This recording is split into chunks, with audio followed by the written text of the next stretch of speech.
Buongiorno telespettatori, ben ritrovati, torniamo in diretta con una nuova puntata di Linea Diretta. Il titolo di questa puntata è Basta promesse. Vi vogliamo raccontare una manifestazione che coinvolgerà le 3 sigle sindacali di cui fanno parte i pensionati e che si svolgerà il 5 di novembre, Roma, Milano e Palermo. Questi sono i 3 siti in cui i pensionati si ritroveranno. Hanno delle cose da chiedere a Matteo Renzi, cose che hanno già chiesto ma che ancora evidentemente, insomma, messaggi che non sono arrivati al mittente. Vi presento subito i nostri ospiti. Buongiorno a Ferruccio Balest, segretario regionale FNP CISL del Veneto. Buongiorno. Buongiorno a tutti. Una nostra vecchia conoscenza. Poi abbiamo Tarcisio De Franceschi, segretario territoriale FNP CISL Padova. Buongiorno a tutti voi. Buongiorno anche a lei. Allora, abbiamo portato in studio 2 esperti di sanità e di fisco, sanità da una parte e fisco dall'altra. Perché? Perché le richieste dei pensionati abbracciano entrambe queste tematiche, entrambe queste categorie. I pensionati sono quei soggetti a cui ancora non sono arrivati, per esempio, i famosi 80 euro di Renzi, e poi non solo, il 65% dei pensionati veneti vive ancora con una pensione che non arriva ai 1.500 euro lordi. Potete ben capire che con il costo della vita oggi i pensionati non ce la fanno e allora scendono in piazza per fare delle richieste precise. Ferruccio, partiamo da lei. Allora, innanzitutto un po' le motivazioni con cui molti, insomma, dei pensionati anche che ci stanno seguendo si potranno riconoscere. Allora, prima di tutto diciamo che siamo abbastanza arrabbiati, se così si può dire, perché è un pezzo che con questo governo e precedentemente anche con altri, ma adesso stiamo confrontandoci con questo, che diamo un'attenzione, un passo in più nel rispetto dei pensionati. Perché? Perché da sempre il pensionato ha una preoccupazione, anzi 2, non 300, 2, quella della salute del portafoglio e quella della propria salute. 2 cose elementari, ma che purtroppo anche in un paese civile non ci vengono date. Anche perché, scusi, se non ci sono soldi nel portafoglio, alla propria salute non è che ci si può pensare così Esatto, facilmente. perché l'una è legata all'altra, non è che le cose siano disgiunte, ormai questo è anche assodato anche da statistiche. E quindi noi andiamo per l'ennesima volta, con tanta pazienza ma anche con determinazione, a porre una specie di ultimatum, se così possiamo dirlo, al nostro Presidente del Consiglio, che ci ripete di stare sereni. Ma noi invece non possiamo esserlo, alla prova dei fatti non possiamo esserlo. Perché? Perché i dati sono sotto gli occhi di tutti, il 50% non arriva a 1.000 euro puliti, netti, a fine mese, con tutto quello che questo significa, e dall'altra parte ci sono sempre servizi che bisogna sempre stare con il coltello fra i denti perché non te li tolgano, dal punto di vista assistenziale e socioassistenziale. Ecco, noi siamo stufi di questo stato di cose, ma dirò qualcosa in più, perché il pensionato fa parte di una famiglia allargata, ha i nipoti e ha anche i figli. E quindi se voi guardate sul volantino che noi abbiamo fatto, al primo posto non è scritto vogliamo l'aumento della pensione, è scritto vogliamo lavoro e reddito per i figli. E questo è il nostro punto fondamentale, che fa anche un po' di chiarezza e di giustizia verso una certa stampa che da tanto tempo, da troppo tempo, imputa al pensionato, al vecchio, di essere quello che mangia, di essere quello che non dà la prospettiva, che toglie la prospettiva ai giovani. Ecco, questo vorrei che fosse una falsità e sia proprio sfatata una volta per sempre. Ecco, è decisamente interessante il suo punto di vista e invito anche, poi vedete il numero in sovraimpressione, potete contattarci a linea diretta, potete telefonare e dire la vostra oppure fare le domande ai nostri interlocutori e verrete proprio mandati in onda in diretta. È interessante questo punto di vista perché oggi sono molti i 35enni, 40enni che hanno perso il posto di lavoro, non riescono a provvedere alle spese perché magari hanno anche una famiglia e quindi intervengono i nonni con la loro pensione. Ed è interessante vedere come il primo punto, la vostra prima richiesta sia essere sgravati, diciamo, da quest'onere, ovvero che i figli trovino lavoro. Quindi questa è sicuramente la prima richiesta. Tarcisio, un'altra richiesta è anche un po' quella di rivalutare le pensioni, perché sono anni che non vengono rivalutate, il costo della vita è cambiato e quindi forse ai pensionati spetterebbe anche una rivalutazione.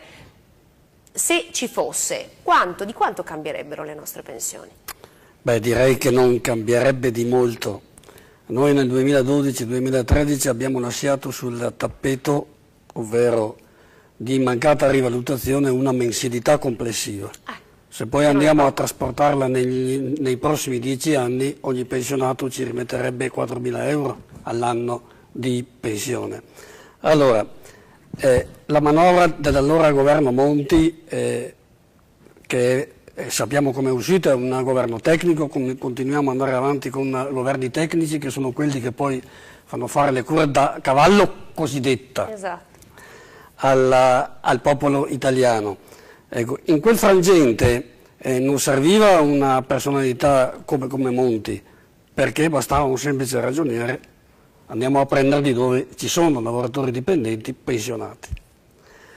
Allora, perché il motto era, mi ricorda quello che diceva Ettore Petrolini, quando diceva i soldi bisogna prendere dai poveri perché saranno pur pochi i soldi, ma i poveri sono tanti. Ecco, il fatto di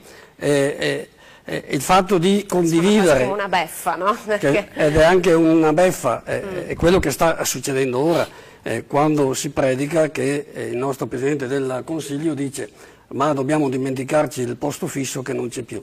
È una panzana grande, perché i dipendenti pubblici hanno il proprio datore di lavoro che non è altro che lo Stato, dunque, e quello è un posto fisso, non è che domani mattina anche quello non diventerà più un posto fisso. Sulla rivalutazione, la rivalutazione è necessaria perché va a salvaguardare almeno parte del potere d'acquisto, altrimenti andremo a perdere anche quello. Diceva prima il mio collega Balesta che noi siamo, per dirle in poche parole, siamo serviti in questi anni come da ammortizzatore sociale, ma fino a quando? Fino a quando i nostri giovani riusciranno ad assorbire la calma sociale. Ho l'impressione che da una calma sociale stiamo andando verso una rassegnazione e poi sappiamo qual è il risultato della rassegnazione. È una reazione, ed è una reazione che porterà il popolo alla violenza. Questo è il pericolo che incombe su di noi, che la rassegnazione può portare prima o dopo ad una reazione, e la storia ci insegna che le reazioni non sono mai tranquille. Voi continuate a scendere in piazza, ovviamente certo, pacificamente, non a caso lo slogan è "non stiamo sereni", sono delle cartoline che sono state messe in circolazione da mesi per informare ovviamente molti pensionati che forse non sono nemmeno a conoscenza di quali possono essere i loro diritti, questi famosi 80 euro. Quanto bisognerebbe che lo Stato investisse perché anche i pensionati potessero avere 80 euro in più nella loro pensione? No, ma io sto pensando agli 80 euro che poi da una parte si danno così, non privilegiando le fasce più deboli, ma privilegiando chi ha già, nel tentativo peregrino di rilanciare i consumi. Poi vediamo che invece i risparmi negli ultimi 2 anni sono aumentati perché non c'è speranza, c'è questa rassegnazione e la rassegnazione porta ad un risparmio magari anche ingiustificato, se vogliamo dirla in parole semplici. Gli 80 euro dovrebbero essere estesi, però se il cambio è quello di un welfare che non sarà più parzialmente gratuito, ma che ci dovremmo anche l'attacco fatto con il taglio agli enti di patronato, se il cambio è va bene, diamo gli 80 euro, però non avrete più uno degli ultimi welfare gratuiti che ci sono, non è un cambio che diventa equo. Senta Ferruccio, allora possiamo anche rinunciare dunque agli 80 euro, però ci sono delle cose che non possono non essere fatte, e queste saranno le richieste che voi porterete in piazza il 5, quindi tra 2 giorni. Una di queste cose è anche legata un po' alla non autosufficienza. Lei ha insistito molto sulla necessità delle cure, ovviamente più si invecchia più si ha bisogno di un certo tipo di sostegno, però questo sostegno a volte non è possibile, insomma, da sostenere. Allora guardi, qui adesso stiamo parlando della gente di quella che ha proprio più bisogno, dell'ultima istanza, chiamiamola così. Cioè di quelle persone che non sanno più compiere gli atti elementari della propria vita, così recita, per avere l'assegno di accompagnamento. E le commissioni mediche in Veneto, le posso assicurare, non sono larghe di manica. Ecco, quindi noi cosa chiediamo? Prima di tutto che ci sia l'istituzione di un fondo nazionale per la non autosufficienza o per le non autosufficienze. Da quanto lo diciamo? Vari governi si sono succeduti, sono stati finanziati, poi i finanziamenti sono stati ridotti, poi sono stati tolti, poi sono stati rimessi, ma di fatto sono briciole rispetto... Ecco, è questo il punto, è troppo poco. Sono briciole rispetto alla quantità che ha bisogno questo mondo sempre più ampio e sempre più vasto. Per una semplice ragione, perché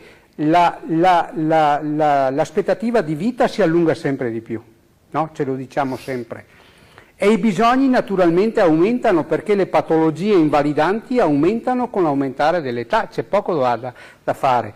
Oltre i 75 anni siamo tutti a rischio di pluripatologie e purtroppo le malattie, quelle che riguardano il cervello, le demenze senili, l'Alzheimer, eccetera, sono in crescita esponenziale e sono quelle malattie più devastanti. Quali sono i limiti del fondo della non autosufficienza? Cioè perché poi, oltre ad essere pochi soldi, anche forse la difficoltà di discriminare un caso piuttosto che un altro? Non so, il fondo per la non autosufficienza mette dentro un po' tutti, però la realtà è variegata, insomma, la realtà dei nostri anziani, dei nostri disabili.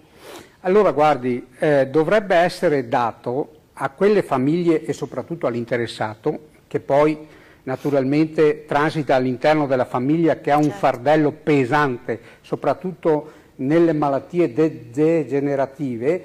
Ecco, come dicevo prima, le commissioni mediche le danno rispetto a dei parametri, cioè a coloro che non sono più in grado di arrangiarsi, di fare neanche gli atti elementari, pettinarsi, mangiare, eccetera, eccetera, vestirsi e così via. Dentro, in quel mondo, purtroppo la crescita è enorme soprattutto dopo una certa età. Allora c'è dentro la SLA, famosa, che l'abbiamo sentita nominare, c'è un fondo apposito e ci sono dentro tutte quelle patologie invalidanti che purtroppo portano a questo stato di fatto. Ecco, oltre il 100% per cui uno dovrebbe essere proprio non in grado, addirittura c'è quel qualcosa in più per prendere l'indennità di accompagnamento. Io devo essere accompagnato 24 ore su 24 perché non sono più in grado di arrangiarmi. E quando una famiglia ha in casa un genitore oppure il suocero o anche due, quella famiglia ha un fardello pesante, addirittura alla lunga, se ha una malattia invalidante, una demenza, quella non ce la fa più. Ci sono persone che rinunciano al lavoro per aiutare mamma o papà, insomma. Si va a rischio di... Anche qua ci sono delle statistiche che ci dicono che dopo 8 mesi la famiglia non ce la fa più, rischia di essere devastata. E quindi come si fa a non aiutare queste famiglie? Non l'anziano in sé, ma queste famiglie. Allora bisogna istituzionalizzarlo. I posti in casa di riposo, i nuclei Alzheimer stanno sempre di più, come dire, crescendo, ma sono insufficienti. Portarli in casa di riposo, oggi centri di servizio, costa un occhio della testa per la famiglia, 1.600-1.700 euro mediamente, e chi è che ce li ha? Di pensione? Nessuno, statisticamente pochissimi. li deve mettere la famiglia. E allora dove si va a prendere i soldi? Stanno già un mutuo da pagarsi. Quindi, come dire, è un circolo vizioso sulla quale stiamo andando pericolosamente. Lo diceva il mio collega prima, stiamo attenti perché anche il sindacato non riesce più a far ragionare la gente. Non è che oggi manca il pane e vai a prenderti le brioche, non è così, perché fra poco non andranno più gli operai in piazza, saranno i familiari che portano i letti dei non autosufficienti sotto i comuni, sotto le prefetture, e dicono adesso dateci una mano. Allora, prima di arrivare a questo degrado sociale e civile è meglio avere qualche attenzione in più. In questo senso voi vi siete uniti, cioè la manifestazione del 5 coinvolge tutte e tre le sigle sindacali, quindi tutti quanti uniti. Come si muoverà il Veneto? Com'è impostata l'organizzazione? Cioè, raccontiamo un po' alla gente che cosa succederà esattamente mercoledì. Allora, le manifestazioni è una manifestazione unitaria, anche se magari a livello nazionale altre manifestazioni a livello individuale si fanno, però i pensionati vogliono dare una dimostrazione di scendere in campo in maniera unitaria. Lo faremo in questo caso in tre siti, Milano, Palermo e Roma. Noi saremo presenti anche perché teniamo presente che le manifestazioni costano anche molto sacrificio. Si portano in piazza, andiamo alla manifestazione e sono tutti anziani, dunque con tutti i problemi che possono anche avere è un notevole sforzo, ma è uno sforzo che va a vantaggio di chi? Va a vantaggio di un welfare che deve essere sempre più solidale e non individuale, perché altrimenti cioè, andremo ad abdicare a quello che è il nostro ruolo, che è un ruolo di tipo solidale. Prendiamo la telefonata, vediamo chi ci sta chiamando, magari proprio una persona che salirà sul pullman e verrà con voi a Milano. Pronto? Pronto? Pronto? Sì, buongiorno. Buongiorno. Niente, volevo fare soltanto una precisazione al signore per il discorso delle malattie degenerative. In pratica mio padre è stato una persona che purtroppo nella sfortuna ha avuto questa malattia degenerativa che poi doveva essere accompagnato sempre da io che sono suo figlio, da sua moglie o da sua figlia, no? Sì. E l'unica cosa che è successo è che per arrivare alle commissioni che decidono il fatto che la persona ha questa malattia degenerativa per cui deve essere accompagnata al 100%, hanno dei tempi lunghissimi d'attesa. Infatti a noi la risposta che ci dava la conferma che quindi mio padre era malato e doveva essere accompagnato in tutto per tutto è avvenuta 3 mesi dopo la sua morte. E ci siamo trovati quindi oltre, adesso lo guardo anche un po' un lato un po' egoistico. Io personalmente ho dovuto per il lavoro giustamente prendermi i giorni di ferie per accompagnarmi in ospedale, eccetera, però a me non è stato riconosciuto nulla, nonostante poi la commissione avesse detto sì, guardi che il signore doveva essere accompagnato giorno e notte e tutto, però le risposte sono state sempre ormai è morto, arrivederci a tutti quanti. Queste sono le risposte che noi abbiamo ricevuto purtroppo da queste commissioni senza avere nulla poi aiuto. Nelle stesse condizioni si trovano altre persone che conosco, che abbiamo conosciuto in questo percorso che abbiamo fatto con mio padre, e attualmente si trovano che a 4, 5, 6 mesi le commissioni non hanno ancora dato il loro parere. Grazie per questo suo contributo. Da dove ci chiama?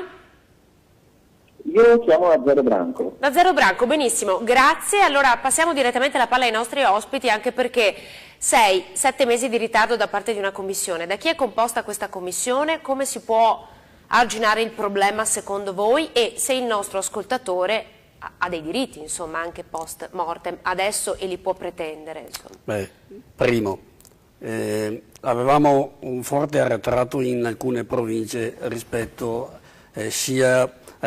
alla chiamata alla visita medica per chi richiede l'indennità di accompagnamento. Adesso c'è un protocollo sperimentale a livello Veneto tra Regione e INPS, dove dovrebbe essere fatta una corsia preferenziale per questi, ma già buoni risultati si stanno ottenendo.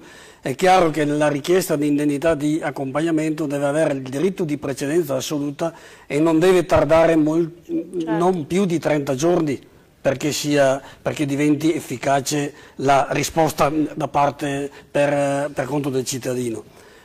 Siamo ancora in alcune province molto lontano, perché abbiamo ritardi di 7, 8, 9 mesi, mentre prima avevamo ritardi di 2 anni. Adesso i tempi si stanno riducendo, si auspica che nel breve periodo di pochi mesi si arrivi ad avere una capacità di risposta rispetto alle esigenze che sia quantificabile intorno ai 30 giorni. 30 giorni. Allora, sia per la chiamata a visita che per la liquidazione della prestazione. Che poi, insomma, esatto, l'importante è anche poi vedere quanto tempo passa da una richiesta alla liquidazione della stessa. Allora, questo è un altro punto che voi segnerete e porterete in piazza nella lista delle cose che vanno chieste al Premier. Ecco, forse questo, e ringraziamo il nostro telespettatore, potrebbe essere un buon suggerimento di punti da tenere fermi.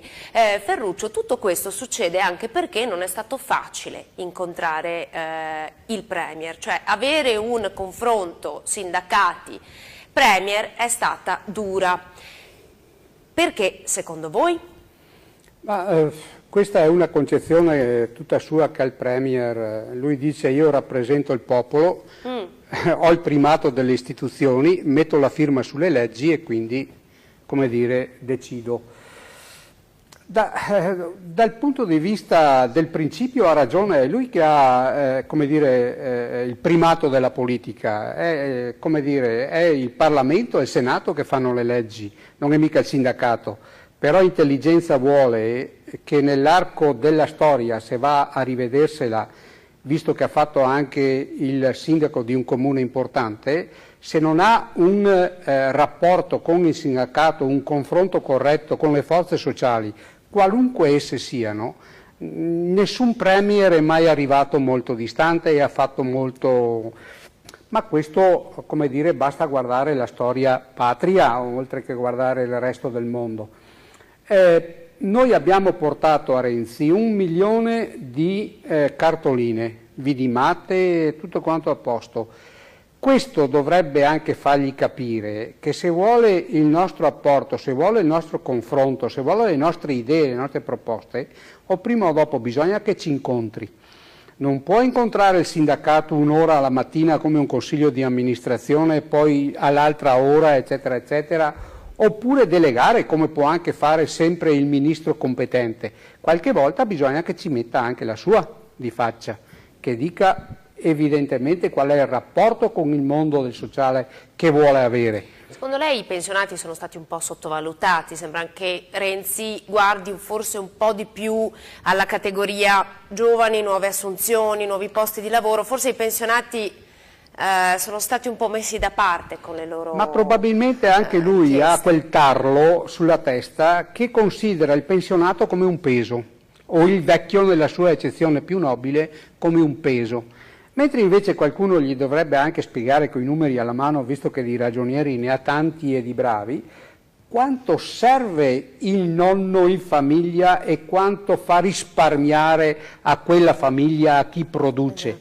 Perché se idealmente parlando, teoricamente parlando, e non sarà mai così, ma il nonno dovesse dire: vabbè, io nella mia professione, in questa strana professione, che è molto difficile, di nonno, perché non si sa mai fino a dove arriva la mia potestà sul nipote e fino a dove possa arrivare nel confronto della mia famiglia, ecco, allora in questa delicata funzione potrebbe anche dire: egoisticamente mi prendo la mia libertà, 1 mese, non porto più i bambini a scuola, non faccio più da mangiare, non li accudisco più, non li tengo più e quando stanno male stanno a casa i genitori. Un disastro. Un disastro.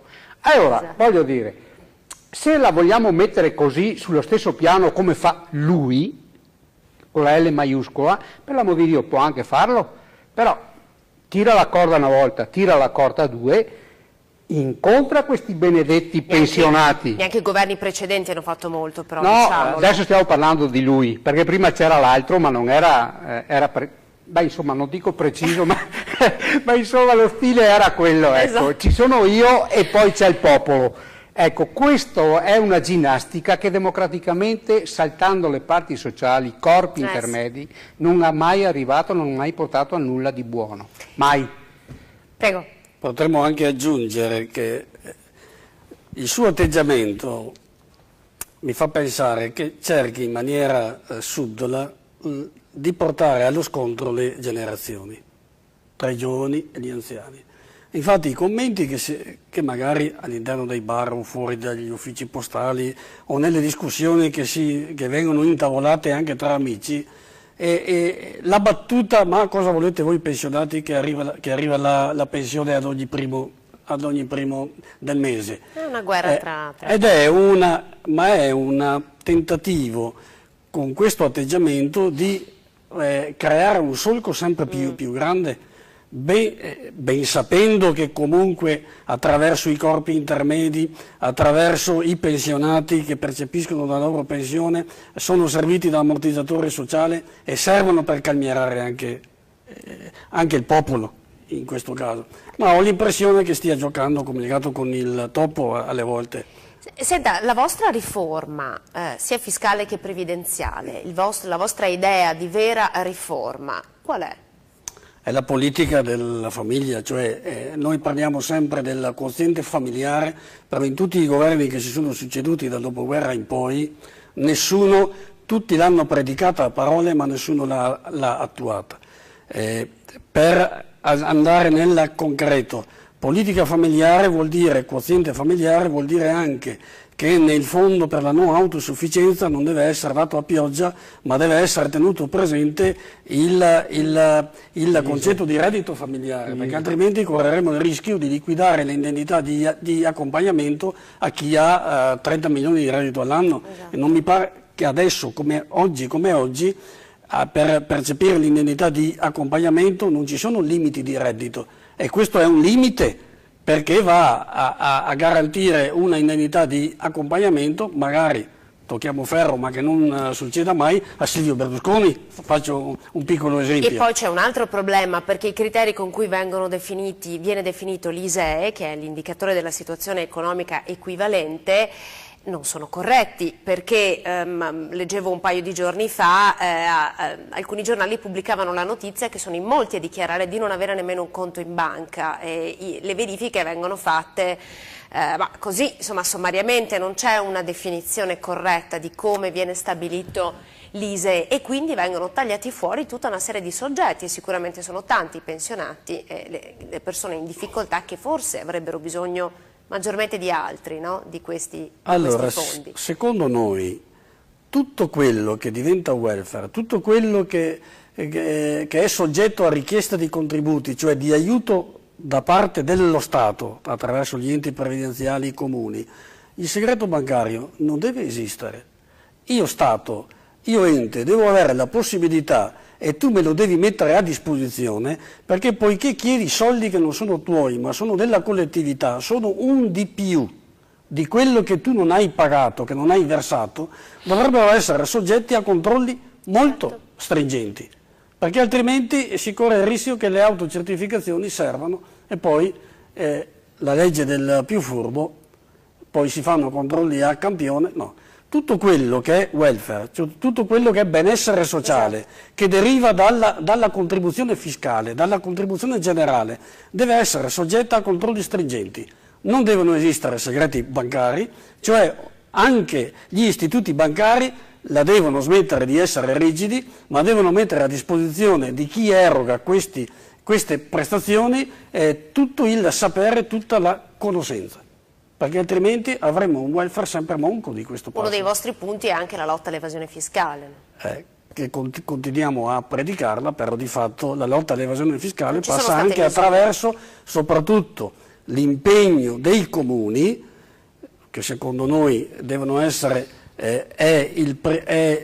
diciamo che è l'organismo pubblico più vicino al cittadino, ma deve essere l'organismo anche pubblico che si prende l'impegno non di controllare, ma di gestire nel migliore dei modi quello che è la ricchezza reale del proprio ambito territoriale, ovvero il controllo fiscale.